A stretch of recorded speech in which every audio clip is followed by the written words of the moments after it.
associate at Dialezee. In this video, I'll be talking about the Iran-US hostage crisis case. The subject matter was diplomatic immunity and state responsibility. The facts of the case were, for 444 days, more than 60 Americans feared for their lives during the Iran hostage crisis. This was a siege lasting from November 1979 to January 1981, which began when angry Iranians stormed the US Embassy in Iran and took hostages.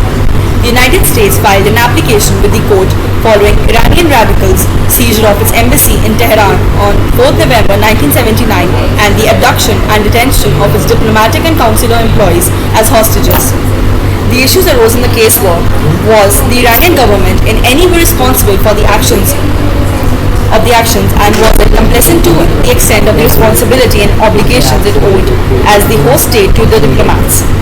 The holding of the court was, on the United States' request for provisional measures, the court held that there had been no more fundamental prerequisites for state relations than the immunity of diplomats and the embassies, and it suggested provisional measures to ensure the immediate return of the embassy premises to the United States and release of the hostages.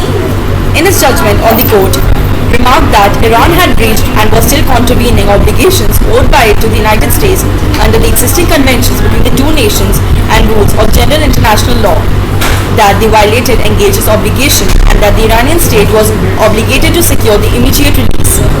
The court emphasized the fundamental relevance of international law rules regulating diplomatic and consular interactions.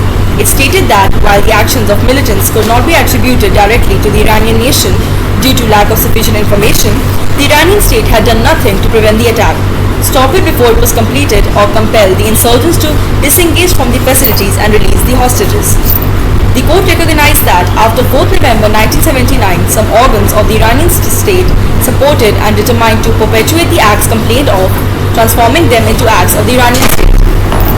Despite the absence of the Iranian government, the court issued its decision, rejecting the grounds advanced by Tehran in two communications addressed to the court in support of its contention that the court could not and should not hear the matter. Since the matter was removed from the list upon secession by order of 12th May 1981, the court was not called upon to give a further decision on the restitution for the harm caused to the government of the United States. Now, I'll be winding up this video, and if any of you has any questions, please drop them in the comment section. Thank you.